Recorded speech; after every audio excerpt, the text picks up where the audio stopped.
Like many cars, Mercedes-Benz has replaceable filters for fuel and engine oil. Your W201 model even has a filter for the power steering fluid. So let's change that fluid and filter today.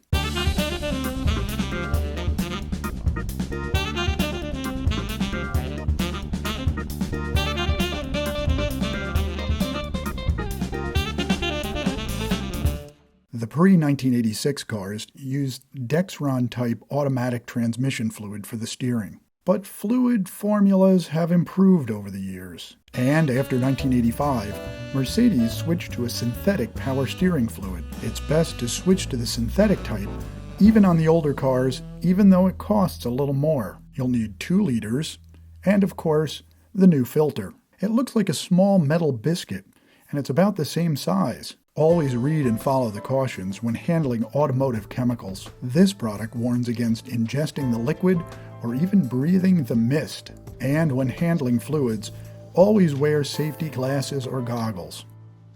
Before changing the fluid, I made up these 2 helper hoses. I'm using a short length of fuel hose, a bolt inserted into the end, and a Jubilee-style hose clamp.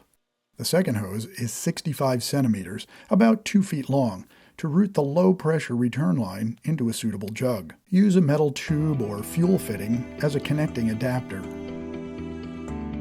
Whatever you use, be sure to fasten the clamp tightly. You will also need the new filter, a long neck funnel, a turkey baster, and a plastic jug big enough to hold 2 liters or more. You will also need a couple of screwdrivers, a 3/8 drive ratchet and extender, a 10mm socket, and a helper. Jack the front wheels just slightly off the ground.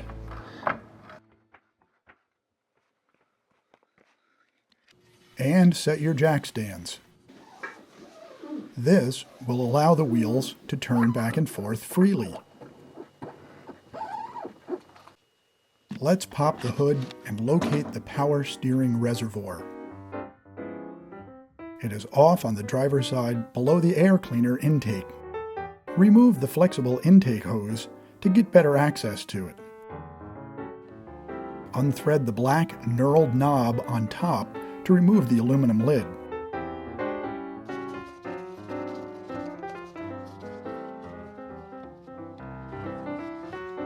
Remove the reservoir lid and set it aside. Use the turkey baster to remove the fluid down to the top of the filter.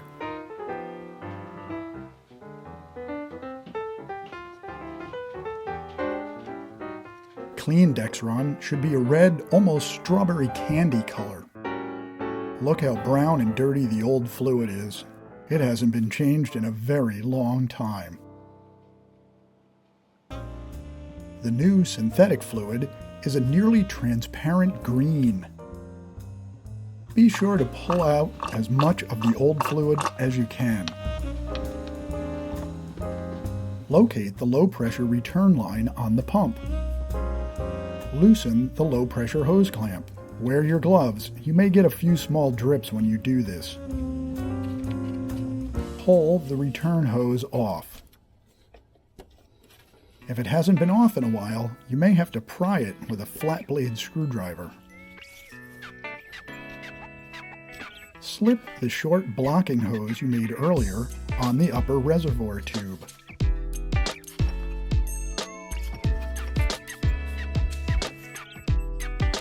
Connect the extension hose onto the return hose and tighten the clamp. Wedge the plastic jug in the engine compartment and insert the other end of the extension hose firmly into it. Put the funnel into the reservoir and open up the first container of new fluid. Because we'll run the engine to pump the old fluid out, roll up the garage door. Never run the engine indoors. Have your helper start the car and pull the steering left and right.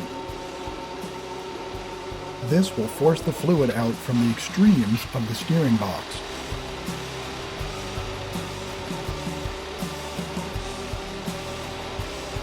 As the engine runs, pour new fluid into the pump reservoir, just enough to keep the pump from running dry.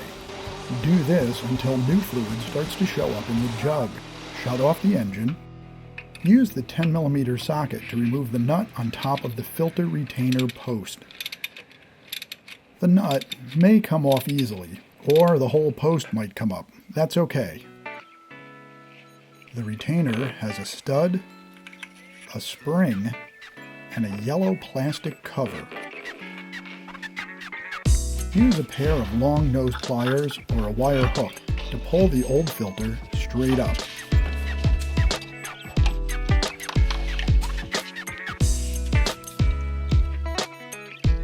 Note that the open center faces down, and the flat top has numbers stamped on it.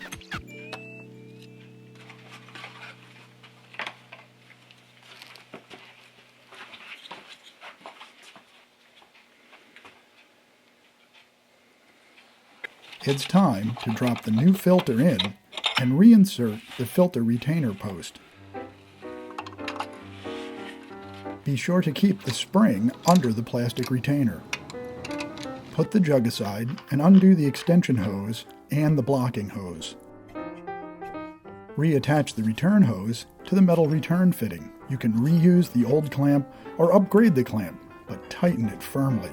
This new clamp can take a screwdriver, but I used a 1/4-inch socket to really get it tight. Open the second container and continue to top up the reservoir. Have your helper start the engine and turn the wheel back and forth.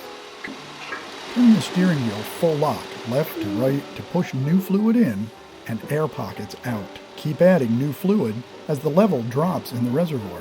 Shut the engine off, clean the lid of the reservoir, and reinstall it along with the knurled top nut. Make sure the lid lays flat and seals all the way around, and the knob is firmly tightened. And the air intake hose goes right back on. Take the car off the jack stands. Write down the date, mileage, and costs in your car service log. It will help remind you to keep up on service intervals. Performing correct service intervals, like fluid and filter changes, greatly extends the car's life. And you will know accurate, real-world costs for your car. Take the used fluid to the correct recycling facility to dispose of properly. Drive the car normally for a few days and check for leaks.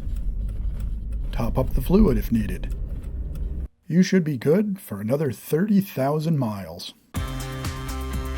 Much of Mercedes-Benz reputation for durability comes down to the care from the people who own them. Thank you for watching, and here's wishing you those 4 M's. Many more Mercedes miles.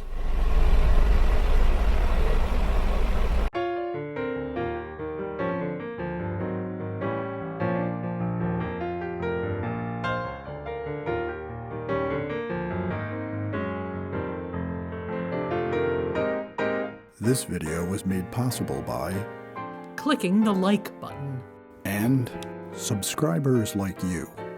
Thank you.